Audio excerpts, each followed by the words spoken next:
The purpose of Freethought Forum is to be vigilant to the encroachment of religion into government and to educate the general public as to what a freethinker is. My thoughts give me power. No scholar can map them. No hunter can trap them. No person can deny. Die Gedanken sind frei. No person can deny. Die Gedanken sind frei. I think as I... Hello, my name is Hugh Henry. Welcome to Freethought Forum.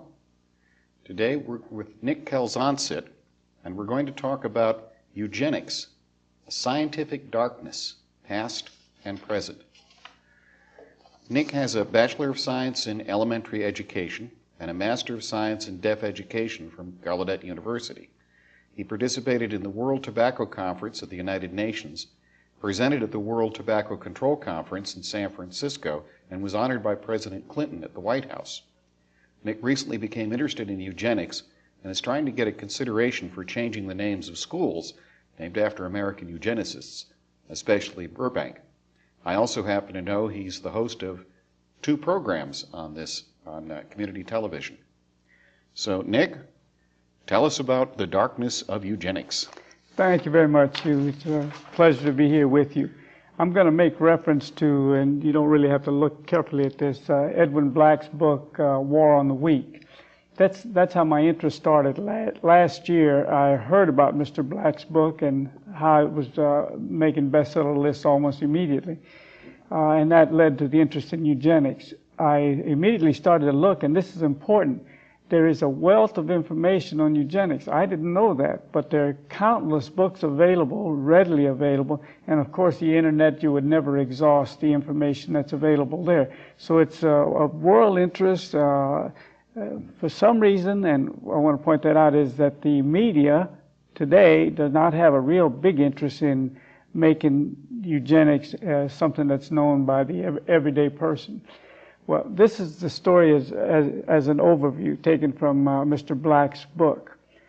The actual movement started in 1904 in New York in one of Carnegie Institute's enterprises. A group of scientists, American scientists, and interestingly, they're not named in the book, but a small group of scientists got together to discuss the idea of developing or producing a world race of people who were, and this is described many times, Nordic. They wanted to make people, only people who had blue eyes and blonde hair. That's also interesting because every country has people, even the Scandinavian countries, and have people who are not blonde and blue-eyed. So they were considered possible targets too. The idea was to eliminate people who were not ideal Nordics. And eliminate meant a lot of things. First of all, there were people who were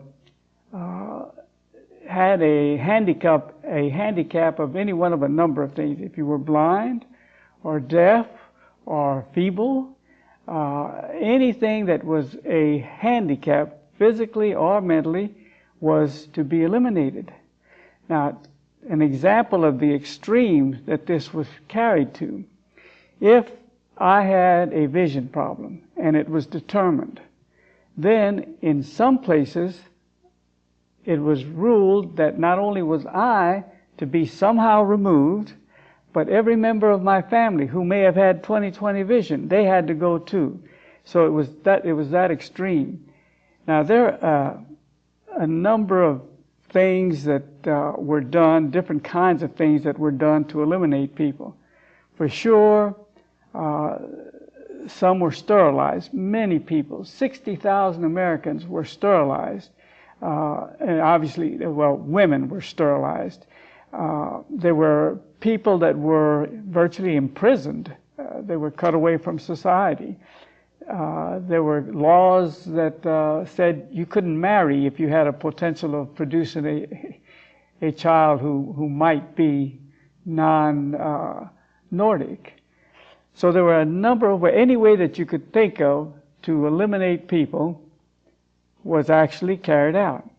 There were 27 states in the United States which passed laws to help control people.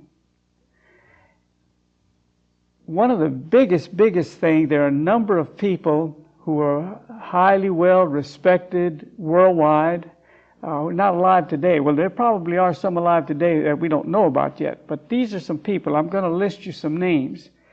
The one that I hold most important, and I'll tell you why in just a second, is the Supreme Court Judge Holmes, and I'll tell you a little bit about him, but Alexander Graham Bell, Winston Churchill, Woodrow Wilson, Margaret Sanger, extremely important, Luther Burbank was another. And from those, I'd like to pick the Supreme Court Judge Holmes and tell you about him first.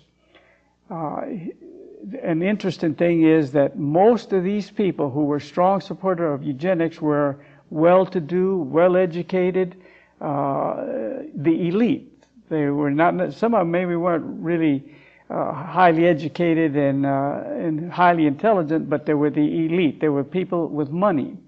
Now, Holmes was raised in a family that was very well-to-do. He himself was a Harvard scholar. He was a brilliant man. His family were all well-educated. His dad was a state judge. As he grew up, he had in his home every day of his life world-famous intellects, writers mainly, Emerson, Longfellow, just a lot of people who were there every day. Melville was in there, lived across the street. So he had this kind of a bringing up, which I think is important. He also is respected as one of the highest respected judges of all times. He had more than approximately 1,000 cases that he ruled on, that he authored, that are looked at by the whole world as being ideal things. Interesting also, there's so many interesting things in this area, is his biggest area of concern was freedom of speech, which I see a relationship there, and Black points that out. Black dedicates this book to a number of people, but also to the people who were never born, people who, as a result of eugenics, never came to be. And in a sense, I tie that into Holmes with freedom of speech as being the biggest thing of his life, the greatest defender of it, but at the same time, he eliminated the possibility of freedom of speech for countless people. There was a young girl, a teenager, 16-year-old girl in Virginia named Carrie Buck. Now, she was very carefully selected. Her mom had been not mentally ill, but borderline intellectually. So somebody selected her daughter, Carrie, and made this person the target. This is the prime person that we're going to use to promote eugenics. And they declared her incompetent and feeble-minded, and Holmes ruled at the United States Supreme Court that she was, in fact, an imbecile and she had to be put away. We found out later that she was mentally average. She wasn't brilliant, but there was nothing wrong with her. Her sister, who was brought into the equation, was fine, went through school, got good grades and everything. Two things there. It shows the meanness of finding somebody, no matter what the cost, to do this. And secondly, that they made a mistake. They didn't care whether she was sick or not. Another extremely important person is Churchill. Churchill is interesting for a number of reasons. He's defined as a radical eugenist. There's no question about that. But one of the things that is unusual is after the war, World War II, Churchill, FDR, and Stalin signed an agreement that those horrible people from the Holocaust, we three people, including Churchill, are going to do everything in our power for the rest of our lives to punish these people, to see that they come before the courts. Churchill was involved in the situation, so I see there that there's a a hypocrisy, if you will, which is shocking to say, Churchill a hypocrite. Well, anyway, that's in here. The movement I told you started in New York, and it grew very rapidly. The Rockefeller Foundation and Carnegie provided a lot of money. IBM, when Hitler became interested, Hitler learned, you're hearing me right, Hitler learned about eugenics from Americans. The Holocaust was impacted by American eugenics, as horrible as that sounds. IBM, which was the world's leading computer company, contributed. They offered to Hitler and did in fact, I think they got paid for it, but they did in fact provide systems whereby people could be executed systematically and with some order and with less than in disarray. That's a shocking thing that's hard to believe. Alexander Graham Bell, I happen to know about him because of my training in deafness. Gallaudet is the only university in the world for the deaf. They take a few hearing people who want to work with deafness. But Bell was considered a role model for deaf people. He did a lot of things. But he also was a eugenist. I was trained in deafness. I was trained to learn about Alexander Graham Bell. But nobody ever told me that he wanted to kill people or eliminate people. I learned it here last year. Woodrow Wilson was the governor of New Jersey, and New Jersey was one of the first states to enact laws to control people, and was very aggressive in that. A very important person is Margaret Sanger. We all know her, and this is extremely important for San Antonio, regardless of your stand on abortion, because we have a very active abortion program in San Antonio. Margaret Sanger was an incredible woman. First of all, she was highly intelligent, and there was no pushing her around. So she was very outspoken, but she was outspoken on a woman's right to make the final decision. And so abortion was a big thing. And people were afraid to even tangle with her. Even the eugenists said, no, leave her alone. She's going to cause us more trouble. But anyway, she was an extreme eugenist. And one big difference is that she did not want the elite, the rich. She didn't want them to have babies either. She wanted them to have abortions, where the eugenists on the other side didn't carry their campaign to that degree. Luther Burbank is a botanist, certainly a world genius. He could make plants do anything he wanted them to do. I got interested in him. You ought to read about him. He was an incredible intellect. Well, he was a eugenist, a very serious in eugenics.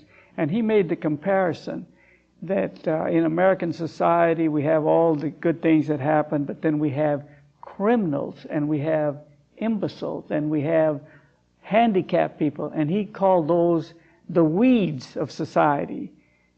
Being a botanist, he was talking about the flowers and the beauty and the plants with all the good things, but then when it came to the unfortunate, those were the weeds. Now, I'm going to close. Well, there's a couple of things that I really want to say quickly. Eugenics had a name change, and it's in here. It tells you the name went from eugenics to genetics. Now, we know the word, we think we know the word genetics, and that is used readily. We have Southwest Research here in San Antonio that does work in genetics. I don't know what it is they do, which is sometimes a problem because we don't always know what they do. They may be doing some good things. I have no idea. But it is eugenics. It is a carryover from here. There are other things that bother me a whole lot. We know about the AIDS epidemic in Africa, and now today we're hearing about birds and the carrying of diseases in China. Now, there are some people, and I started thinking about it last year, there are some people who think that AIDS was introduced for the purpose of eliminating people. And certainly millions of people are dying from it. And there is some question as to whether countries like America and other countries that have power are these countries doing enough to truly try to set that off? And finally, I want people to consider, we have many schools. In San Antonio, we have Holmes High School, we have Wilson, we have Burbank, we have Roosevelt, Theodore Roosevelt. So I have suggested and want to consider informing those people, the students, the boards of trustees, that is it right to have a school named after a eugenist, a person that it was intended to eliminate most of us. That's almost everybody. So with that, I'd like to really thank Hugh again, and we want to share some time together. I've learned a lot from him in this last couple of days, so I'd like to do that, sir, if we might be able to discuss. I know I may have left out some things, and you certainly have some ideas. A lot of people don't know that Woodrow Wilson, when he came to the White House, was shocked to discover that there were not separate restroom facilities for whites and blacks, something he remedied immediately. I didn't know that. Something a lot of people don't know about him. Nick, what do you mean by an extreme eugenist? Extreme? Did I use that term? Yeah. Okay. Well... or eugenics, extreme eugenics, yeah. Yeah. I don't remember using it, but it brings a thought to mind. The difference that I made between Sanger and I think maybe that's where I used it. Sanger wanted a woman to have power. That was her thing, and abortion was one of the things. Now, but she also said the rich and elite women, the women of education, they too should have abortions. They must avoid having children, or if they're pregnant, get rid of them. Where the eugenists on the other side excluded that one point. So I saw that as a difference. One of the things I've seen in the literature on this is that there was a difference in immigration around this time. That during the 19th century, the immigration was from Northern Europe. But as we went into the 20th century, we got people from Eastern Europe whose habits and appearance were quite different from Northern Europeans. And of course, there was also an extreme prejudice against the Chinese on the West Coast. Now, there's a book out. I should have remembered to write it down. The thought is that eugenics had its heyday in the 30s and 40s. But the book says no, the golden age of eugenics was actually the 50s. And I have some material that is shockingly recent. Colorado routinely sterilized the mentally ill before 1960. And it talks about here, the day before they came to me and said, tomorrow you're going to the hospital ward. And she said, why? So we can operate on you. What for? So you can't have children. What could I say? What could I have done? I was a minor. That was May of 1941. The Denver Lunacy Commission labored her mentally ill. The judge ordered her to the Colorado hospital in Pueblo for treatment. Then it talks about, yet it was her willingness to step forward in court 41 years ago in a lawsuit she filed against 3 state hospital administrators that provides the only evidence that Colorado ever sterilized as a routine procedure. Testimony during the 1958 trial revealed that for more than 30 years, beginning in the 20s, doctors at Colorado's primary mentally ill institution robbed dozens of women of their fertility, even though the state never had a law allowing it. Nationwide, tens of thousands of people, mostly the young mentally ill women, were sterilized prior to the 1970s under state laws upheld by the Supreme Court. There's 2 things there on what you said that I'd like to cover. The immigration change that you talked about is true. And these eugenics that we were talking about in the 1910, 1915, around the time that you're talking about, they identified target populations for sure. The Jews had to go, blacks and all these others, but they included Mexicans in Texas. So we actually had that here. I've not been able to get into that yet, but I'm going to. And yes, I worked at the state hospital here in the 60s, late 60s, and since I saw you last, I remembered that cigarettes were provided for the mental patients, and they were encouraged to smoke. They were taught how to roll them, and of course they died from cigarettes. And the thought came, there are many eugenics type things that we don't stop to think about. It was easier for the person to die. The hospital had one less person to handle. So that's another point. There was another item I gave you from the Native American population. Apparently, the Indian Medical Service, which is a tiny branch of NIH. I've worked with these guys a couple of times. They're a very small outfit. But they continue to sterilize Indians, Native Americans, not necessarily with their consent, apparently. This is from Australia. A report released yesterday claims that more than 1,000 legal sterilizations have been performed on intellectually disabled women and girls. Always women they go after. Apparently there was, since the High Court in 1992, the only court tribunal that could authorize sterilization, and there are only 17 authorized, despite figures showing that 1,045 girls, this is since 1992, have been sterilized during this period.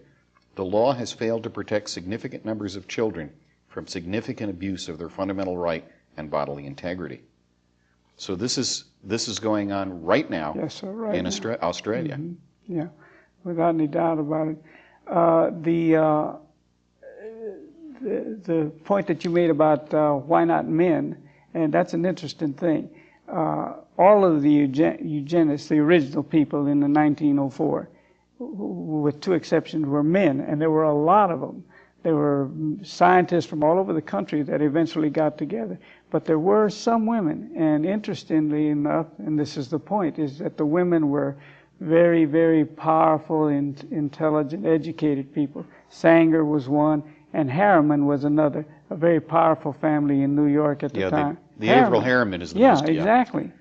See, and that, I don't know what that means, but it's an element that needs consideration. Something I spoke to you before the program about that came to me, I've got more on women here, is that this is the same sort of pattern you see with serial killers, beginning with Jack the Ripper, who seemed to have a medical background from what he did, and what wonders if Jack the Ripper had, since he's post-Darwin, if he had some kind of eugenic idea.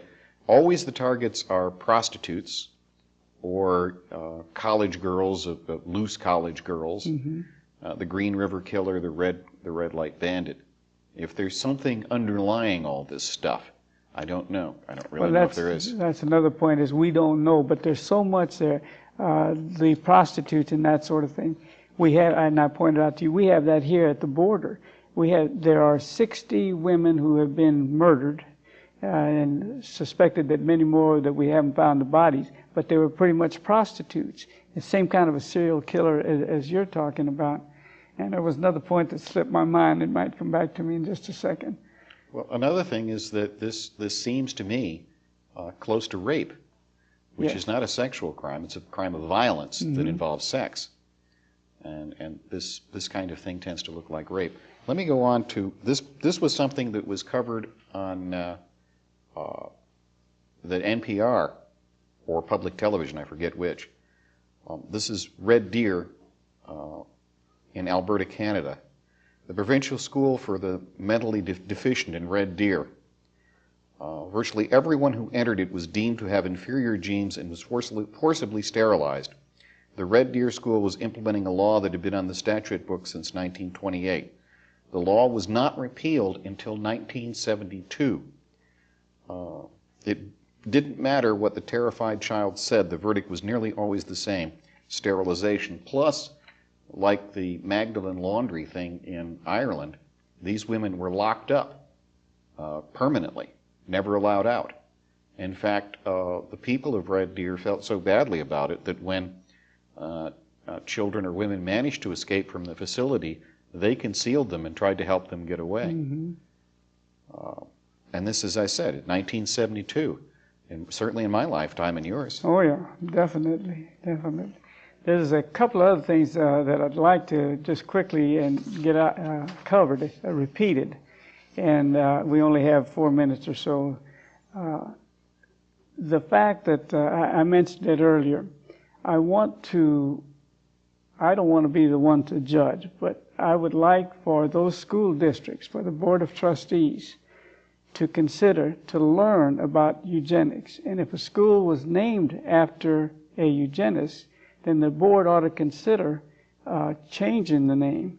Now, I've carried the idea to a greater degree. I'd like it to be a very democratic thing, that it should not be just the school board doing it, but that staff and students and parents look into it and learn. I would not send my child to somebody who wanted to kill my child, and I think that there would be a lot of people like that. And finally, there is a need in San Antonio. We have a lot of problems with our schools. Our schools don't score as high, students don't score as high as they should. And I think one of the reasons is we should change the names of these schools to really great world famous people who achieved on a world basis. Now some school districts do that, but almost none. And then you would teach the student, if he went to that school and he would have to learn about this great person, that would be motivation for that student. So we would be doing two things, getting rid of the name of the eugenist and promoting positive. I've got one last piece. Okay. From August 1997 in Stockholm. Historians have been hushed up for years. Shocked Swedes have learned that more than 60,000 women were sterilized to rid the society of, quote, inferior racial types and to encourage Aryan features. This is a program that was started in 1946, when I was born, and was not stopped until 1976. So what you were talking about is happening now. Now, I'm a student of the dark side of science, and this is certainly the dark side of science. It's also an example that science can get dogmatic like religion. But what really disturbs me about this is that these people had no chance at all. The entire system was against them. It talks about a girl writing frantically letters to her relatives that were intercepted. It's endless. The examples that can be cited are endless of the horrors that actually took place. And taking place recently. Yes, yes. And we don't know if they continue to take place, and we don't know if they would take place in the future. I think it's likely, and I don't know whether we have a minute or so, but very quickly, you know, I do tobacco control work, and we now have documented that by 2020 there will be 10 million people dying from tobacco, and that's going to keep increasing. So I get the thought that somehow eugenics became involved in this. It's far-fetched, but eugenists can do anything. Apparently so. Yeah. Apparently so. Well, this is Hugh Henry for Freethought Forum. This has been Nick Calzoncit, and we've been talking about eugenics, the dark side of science. Thank you very much. I think as I please, and this gives me pleasure. My conscience decrees, this right I must treasure. My thoughts will not cater To duke or dictator, no person can deny. Die Gedanken sind frei, no